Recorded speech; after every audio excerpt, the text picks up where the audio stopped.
Assalamualaikum warahmatullahi wabarakatuh.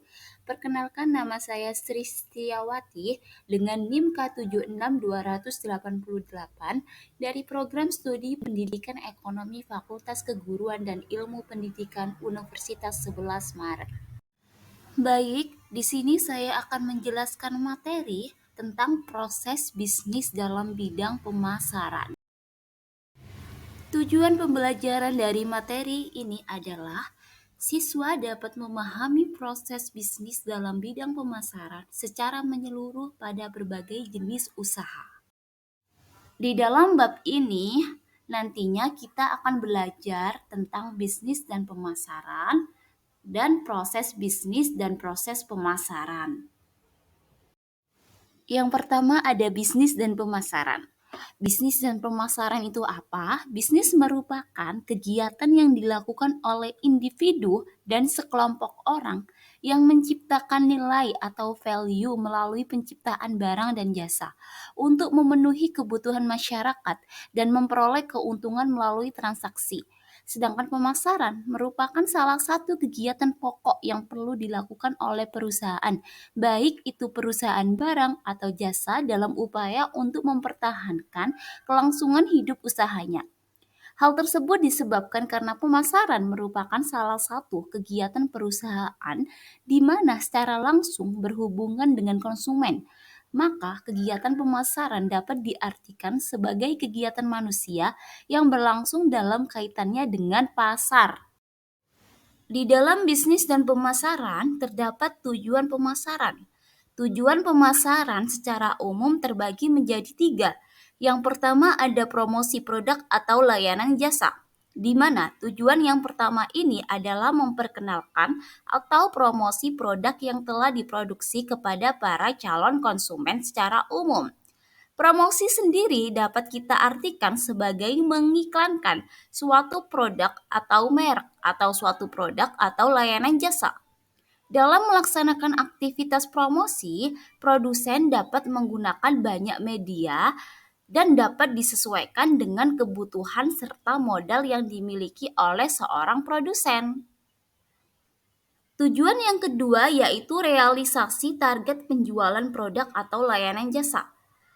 Maksudnya adalah, baik perusahaan skala besar maupun kecil tentu memiliki target yang harus terpenuhi dalam satu satuan waktu.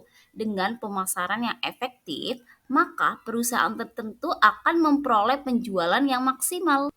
Tujuan yang ketiga adalah mengetahui kepuasan konsumen. Jadi, strategi pemasaran yang baik selalu berorientasi pada kepuasan konsumen. Karena dengan begitu, para konsumen diharapkan bersedia menggunakan produknya lagi dan lagi di lain waktu dan di masa yang akan datang. Yang selanjutnya, di dalam bisnis dan pemasaran, terdapat fungsi pemasaran dalam bisnis. Untuk dapat mencapai tujuan dari bisnis, marketing memiliki fungsi-fungsi penting dalam perusahaan yang dibagi menjadi 3 jenis. Yang pertama ada fungsi pertukaran, di mana konsumen dapat mengetahui dan membeli suatu produk yang dipasarkan oleh produsen dengan uang ataupun barang lain yang senilai. Di dalam fungsi pertukaran itu sendiri terbagi menjadi 2 fungsi. Yang pertama ada fungsi penjualan. Fungsi penjualan adalah mempertemukan penjual dan pembeli yang melakukan permintaan dan penawaran, baik itu secara langsung maupun tidak langsung dengan melalui perantara seperti para agen, sales, dan lain sebagainya. Fungsi yang kedua adalah fungsi pembelian. Fungsi pembelian yaitu seluruh aktivitas atau hal yang penting untuk diperhatikan dalam rangka mendapatkan produk atau layanan jasa yang sesuai dengan kriteria baik itu kualitas maupun kuantitas seperti yang diinginkan konsumen. Yang selanjutnya, fungsi pemasaran dalam bisnis adalah fungsi penyimpanan dan pendistribusian. di mana produk-produk yang telah dihasilkan oleh produsen perlu untuk disimpan dalam waktu tertentu dan kemudian didistribusikan kepada para agen-agen atau bahkan langsung kepada para konsumen. Di dalam fungsi penyimpanan dan pendistribusian ini ada 3 tahap. Yang pertama ada tahap pemrosesan, kemudian yang kedua ada tahap penyimpanan atau penggudangan, dan yang ketiga ada tahap pengangkutan dan distribusi. Yang selanjutnya, fungsi pemasaran dalam bisnis ada fungsi perantara. Fungsi perantara ini berfungsi sebagai pembiayaan, pencarian informasi, mengelompokkan produk, dan lain sebagainya untuk dapat menyampaikan produk kepada konsumen. Yang selanjutnya, di dalam bisnis dan pemasaran, ada peran pemasaran dalam bisnis. Peran pemasaran dalam bisnis itu sendiri terbagi menjadi 4 peran. Yang pertama adalah sebagai sales, merupakan salah satu peran utama pemasaran dalam bisnis.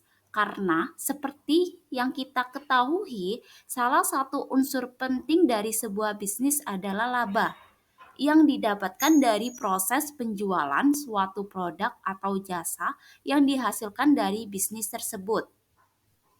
Kemudian, peran pemasaran dalam bisnis yang kedua adalah sebagai promosi, yaitu seorang marketing sangat berperan untuk mempromosikan bisnis dan produk yang dihasilkan bisnis tersebut, baik berupa barang maupun jasa. Kemudian, yang ketiga ada riset dan pengembangan. Selain berperan sebagai sales dan promosi, marketing juga berperan dalam hal riset dan pengembangan produk agar produk yang disediakan bisnis selalu up to date dan dapat memenuhi kebutuhan pasar yang berubah-ubah. Hal ini bertujuan agar dapat meningkatkan penjualan dan laba perusahaan. Kemudian, peran pemasaran dalam bisnis yang terakhir itu ada implementasi dari konsep marketing communication, merupakan suatu bidang dalam komunikasi yang bertugas menjalankan strategi komunikasi dalam mengkomunikasikan. Seperti itu. Setelah kita belajar dan memahami tentang bisnis dan pemasaran, maka yang selanjutnya kita akan belajar tentang proses bisnis dalam bidang pemasaran. Dalam menjalankan bisnis, setiap perusahaan memiliki proses bisnis yang berbeda-beda. Adapun proses bisnis adalah tentang langkah-langkah yang tepat yang memainkan peran penting dalam memberikan penawaran kepada pelanggan. Di dalam proses bisnis ini terbagi menjadi 4 tahap. Tahap yang pertama ada menganalisis kegiatan bisnis. Di tahap ini, manajemen perusahaan bersama dengan owner akan berdiskusi mengenai bisnis apa yang akan cocok untuk dijalankan perusahaan. Proses ini akan berfungsi untuk mengetahui proses bisnis yang sesuai untuk dijalankan. Tahap yang kedua ada menentukan proses bisnis. Setelah berdiskusi, manajemen perusahaan akan menentukan proses dari bidang usaha yang telah dipilih bersama dengan owner perusahaan. Hal-hal yang akan ditentukan biasanya meliputi berapa biaya yang akan dikeluarkan hingga sebuah bisnis akan mendapatkan pendapatan atau penghasilan. Langkah yang ketiga yaitu ada pelaksanaan proses bisnis. Jadi, sebuah bisnis tidak akan berjalan jika tidak ada pergerakan dari setiap pihak yang terlibat. Maka dari itu, seluruh tim atau pihak atau karyawan harus bekerja dengan sungguh-sungguh agar mencapai tujuan bisnis.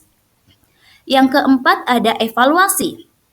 Setelah melewati proses penentuan, diskusi, dan pelaksanaan, tahap terakhir yang tidak kalah penting adalah evaluasi proses bisnis. Evaluasi di sini akan menilai apakah setiap pihak atau karyawan perusahaan telah bekerja dengan baik dan apakah proses tersebut dapat memberikan manfaat bagi perusahaan.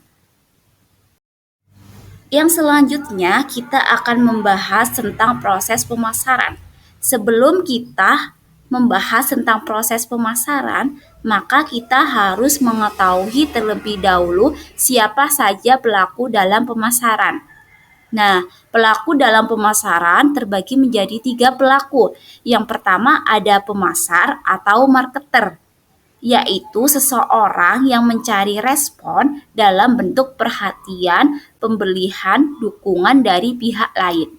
Yang kedua ada prospek. Prospek yaitu pemberi respon. Pemberi respon di sini adalah seorang konsumen.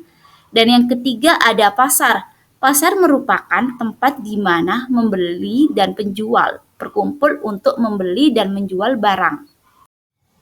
Yang selanjutnya kita akan membahas proses pemasaran. Adapun proses pemasaran terdiri dari 5 tahap. Yang pertama adanya produk. Produk adalah segala sesuatu yang ditawarkan kepada masyarakat untuk dilihat, dipegang, dibeli, atau dikonsumsi. Dimulai dengan adanya produk atau jasa yang ditawarkan ini sangatlah penting sebagai awal terjadinya proses pemasaran, sehingga pemasar dapat menjawab pertanyaan tentang apa yang akan dipasarkan. Kemudian yang kedua ada penetapan harga. Harga yaitu sejumlah uang yang konsumen bayar untuk membeli produk atau mengganti hal milik produk. Harga meliputi last price, discount, allowance, payment period, credit terms, and retail price. Melalui penetapan harga, pemasar bisa memasarkan produknya sesuai dengan harga yang sudah ditetapkan. Yang ketiga ada saluran distribusi, yaitu berbagai kegiatan perusahaan untuk membuat produk yang dihasilkan atau dijual terjangkau dan tersedia bagi pasar sasaran. Pemasar juga bertindak sebagai distributor di mana tugasnya adalah menjadi penghubung antara produsen dan konsumen agar memperlancar kegiatan perekonomiannya. Dan yang keempat ada promosi. Promosi yaitu berbagai kegiatan perusahaan untuk mengkomunikasikan dan memperkenalkan produk pada pasar sasaran. Cara promosi ini dapat dilakukan melalui iklan agar konsumen atau calon pembeli tertarik dengan apa yang ditawarkan. Maka promosi ini harus dilakukan semenarik mungkin.